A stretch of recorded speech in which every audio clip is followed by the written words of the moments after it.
ہم بات کریں گے خلیجی ممالک کا۔ کیا خلیجی ممالک کے ہمارے عرب و مسلمان ممالک جتنے بھی ہیں، کیا وہ اتنے سادے ہیں کہ ان کو آج تک یہ پتہ نہیں چل سکا کہ امریکہ کی جو پالیسیز ہیں وہ ان کے خلاف بھی ہیں؟ امریکہ نے دوسرے ممالک کو چھوڑ کے عرب ممالک کے اندر اپنے اڈے بنائے ہیں، وہاں پہ اپنی فوج کو بٹھایا ہوا ہے۔ کیا عربوں کو یہ پتہ نہیں ہے کہ امریکہ کل ان اڈوں سے کسی اسلامی ملک کے اوپر بھی حملہ کر سکتا ہے؟ اگر ہماری سرزمین سے کسی عرب ملک کی سرزمین سے کسی اسلامی ملک کے اوپر حملہ ہوگا تو کیا وہ ملک ریئیکشن دے گا کہ نہیں دے گا؟ کیا عرب ممالک یعنی خلیجی ممالک کی یہ جو حکومتیں ہیں، کیا وہ واقع اس امن پسند دنیا کو تباہ کرنے کے لیے امریکی اتحادی ہیں؟ کیا وہ چاہتے ہیں کہ یہ دنیا ختم ہو جائے؟ تو میرے عرب بھائیوں کو صدام حسین کا، کرنل قذافی کا حشد نظر نہیں آ رہا؟ کیا سعودی عرب کے بادشاہ شاہ فیصل کو بھی کس طریقے سے امریکہ نے قتل کروایا؟ کیا وہ ہمارے عرب ممالک کے ان لیڈروں کو وہ نظر نہیں آتا؟ کیا ضرورت تھی یونائٹڈ عرب امارات کو ایران کے اوپر حملہ کرنے کی؟ اگر آپ کے گھر سے مجھے کوئی گولی مارے گا تو ایف آئی آر تو آپ کے اوپر داخل کریں گے، کیونکہ گھر تو آپ کا ہے۔ آپ نے ایک ملک کے لیڈر کو اپنی سرزمین سے فائر کروا کے دوسرے ملک کے لیڈر کو آپ لوگوں نے قتل کروایا، تو کیا دنیا کے لوگ آپ کو نہیں بولیں گے؟ میں ایک مسلمان ہوں، میں نہ بولوں آپ کو کہ آپ کی سرزمین سے ہم مسلمان ملکوں کے اوپر حملے کیوں ہو رہے ہیں؟ کیا اس بات کی کیا گارنٹی ہے؟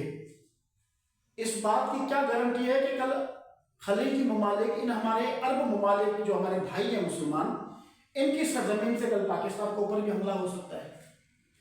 اگر پاکستان کے اوپر حملہ ہوتا ہے تو پھر خلیجی ممالک امریکہ کے ساتھ کھڑے ہوں گے یا ایران کے ساتھ یا پاکستان کے ساتھ کھڑے ہوں گے؟ کس طریقے سے، میں تو حیران ہوں کہ عربوں کی کھوپڑی اتنی بند ہو گئی ہے۔